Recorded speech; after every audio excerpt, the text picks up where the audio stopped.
सुंदर अशा अनुभवाची सुरुवात तर झालीच होती, पण ट्रेकची इंटेन्सिटी सुद्धा तशीच होती.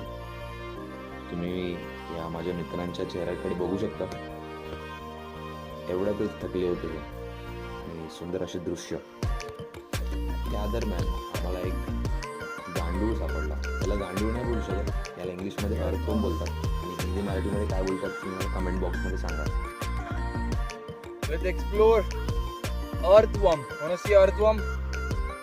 Come here. मैं आपको earthworm दिखाता हूँ. So you must have. आपको ऐसे लगता होगा कि वर्म्स होते हैं सिर्फ जो रेड कलर के छोटे वाले होते हैं, ऐसे नहीं होता. This is another type of. This is earthworm. This is proper earthworm. Look at the size. It's more than 6 inches.